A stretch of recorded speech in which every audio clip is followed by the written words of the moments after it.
우리가 영화나 드라마 또는 책을 통해서 가장 많이 보는 내용의 소재는 살인이나 죽음, 그리고 불륜입니다. 그런데 살인이나 죽음의 경우는 가장 극단적인 소재이기 때문에 불륜의 소재보다는 직접적인 충격이나 자극이 더욱 강합니다. 하지만 개인적인 생각으로는 불륜도 살인이나 죽음만큼 사람들을 상처 입히고 오히려 더 교묘하고 천천히 죽게 만들 수도 있는 것 같습니다. 불륜이라는 것은 륜, 즉 도덕적 도리를 벗어난 행동을 말합니다. 그래서 보통은 일상적으로 벌어지는 일은 아닙니다. 그럼에도 불구하고 오랜 세월 동안 불륜이라는 소재가 많이 사용된 이유는 무엇일까요? 일단 직접적으로 본인이 불륜에 관여를 하지 않았다고 해도 불륜은 절대로 불륜에 직접 가담한 두 남녀만의 문제가 아니기 때문일 것입니다. 마치 폭풍우가 몰아치는 것처럼 폭풍우 자체도 혼란스러운 격정 상태가 되지만 그 주변의 것들도 많은 상처를 받게 되고 시선이 쏠리게 되는 것과 같습니다. 그래서 한 남녀가 불륜을 저지르게 되면 주변의 많은 사람들도 직간접적으로 그 둘 사이의 문제에 관여가 되는 것입니다. 그런데 불륜 당사자들과 그 주변인들까지 아우른다고 해도 역시 불륜은 일반적이라고 할 수는 없습니다. 그럼에도 불구하고 많은 사람들이 불륜 소재에 관심을 가지는 것은 어쩌면 금기를 깨고 싶어하는 인간의 본능적 욕구 때문이 아닐까 생각이 듭니다. 또한 불륜을 직접적인 행동으로 옮기느냐 옮기지 않느냐의 차이만 있을 뿐 이미 많은 사람들이 마음속으로는 불륜에 대한 생각들이 있기도 할 것입니다. 천생연분이라는 말이 있습니다. 하늘이 맺어준 인연이라는 의미이지만 앞의 천이라는 글자를 또 다른 천으로 해석하여 천번의 생애에 한 번 있을까 말까한 사랑의 관계로 말하기도 합니다. 이러한 의미처럼 두 사람이 만나서 그 어떤 인위적 노력도 없이 자연스럽게 평생을 해로하기는 쉽지 않습니다. 그런 만큼 불륜이 아닌 도리를 따르기 위해서는 끊임없는 노력과 절제가 필요합니다. 그리고 이는 결코 쉽지 않은 일이고 그렇기 때문에 많은 사람들이 마음속에서 알게 모르게 불륜을 꿈꾸는 것은 당연한 이치일 수도 있습니다. 더불어 그 당연한 마음 때문에 불륜의 소재 하나만 가지고도 인생의 이야기를 자유롭게 담아내고 변주할 수 있습니다. 안나 카레니나라는 책의 주제도 한 단어로 하면 불륜입니다. 이 한 단어로 압축할 수 있는 주제를 일반적인 장편소설 3권의 분량 가까이 장황하게 풀어 쓴 것은 결국 불륜이라는 소재 하나 속에 우리의 인생을 대부분 담아낼 수 있기 때문이 아닐까 생각이 듭니다. 또한 그러한 이유로 안나 카레니나라는 책은 각 나이대별로 다시 읽을 때마다 그 의미가 새롭게 다가오기도 합니다. 다만 이 책이 청소년 권장도서로 지정이 되기는 했지만 대략 40대는 지나야 그래도 온전히 전체 내용이 제대로 이해가 되지 않을까 생각합니다. 안나 카레니나라는 책의 첫 구절은 찰스 디킨스의 두 도시 이야기의 첫 구절만큼이나 유명합니다. 번역서마다 조금 차이는 있지만 문학동네 박형규 역의 책을 보면 행복한 가정은 모두 고만고만하지만 무릇 불행한 가정은 나름나름으로 불행하다 라고 나옵니다. 안나 카레니나 법칙으로도 유명한 이 첫 구절의 소설상의 의미는 행복한 가정은 모든 요소가 갖추어져야 가능한 것이기 때문에 행복한 가정은 모두 동일한 모습을 보이지만 불행한 가정은 모든 조건 중에서 하나만 빠져도 불행해질 수 있기 때문에 어떤 요소가 빠졌느냐에 따라 가지각색으로 불행한 모습이 연출된다는 것입니다.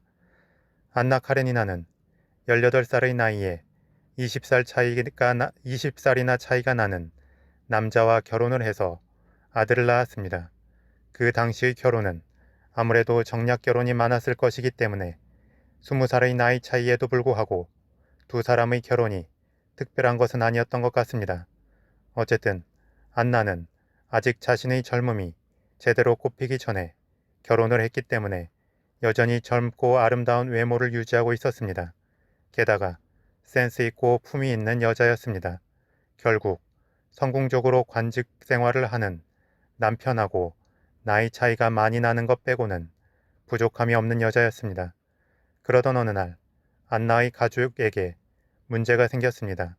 그것은 바로 자신의 친오빠인 스테판이 가정교사와 바람이 났고 스테판의 부인이자 안나의 올케도 그 사실을 알게 되었습니다.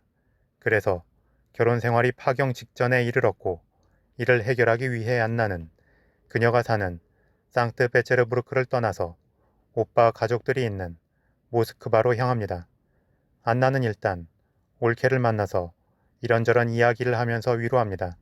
덕분에 올케는 화를 누그러뜨리게 되었고 적당히 좋은 분위기를 만들게 됩니다.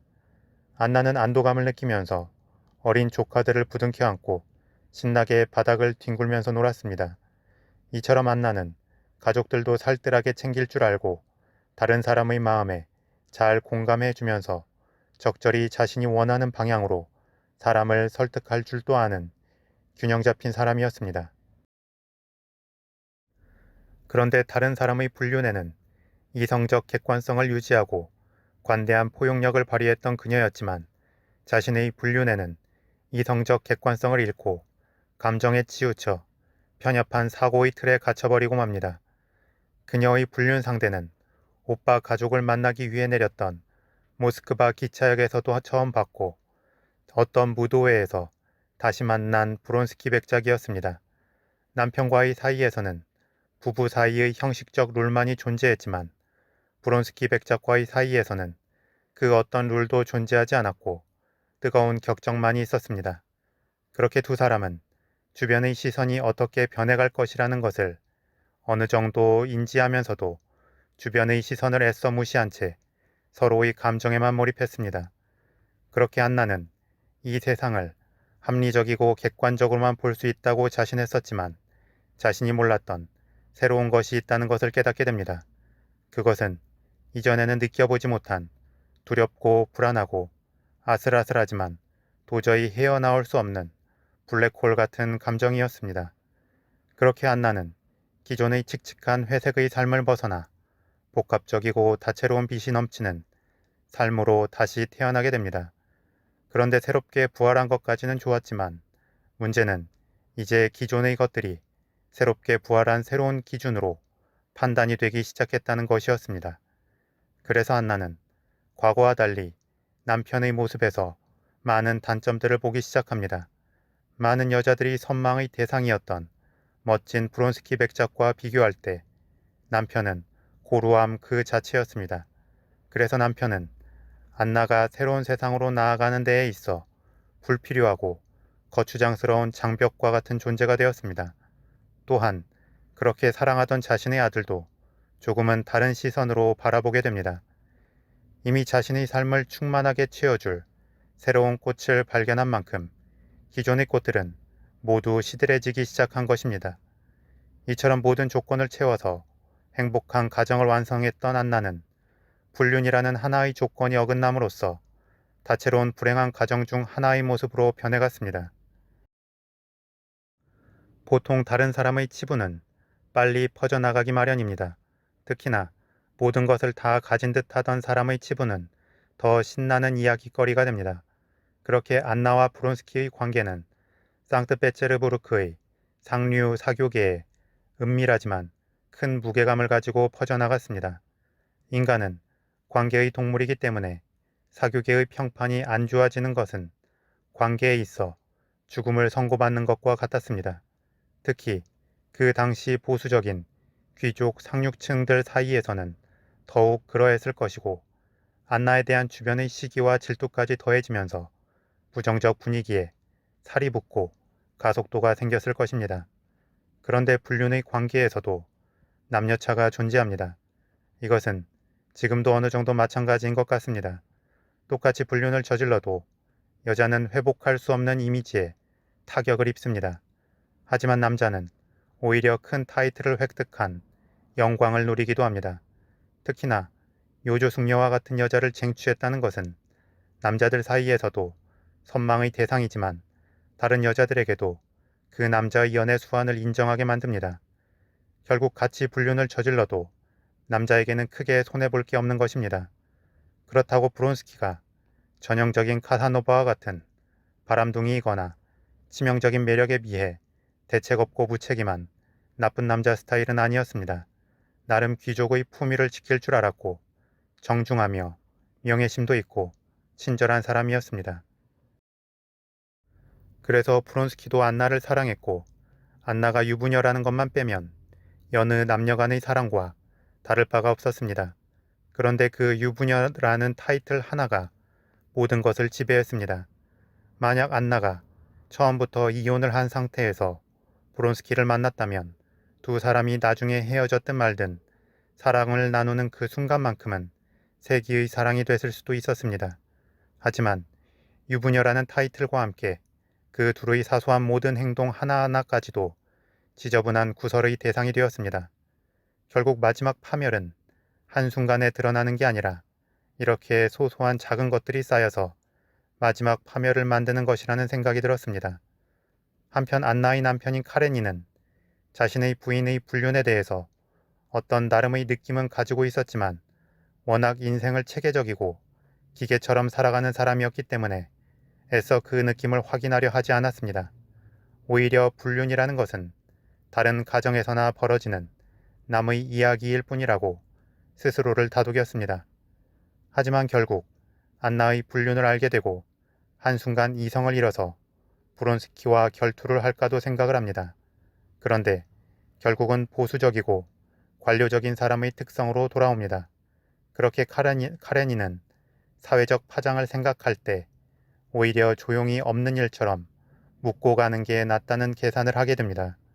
그리고 그는 이성적 판단력을 바탕으로 안나에게 브론스키를 그만 만나고 원래의 품위 있는 여자이자 아내이자 엄마로 돌아오라고 말합니다. 만약 그렇지 않으면 안나가 아들도 만날 수 없게 하겠다고 협박합니다.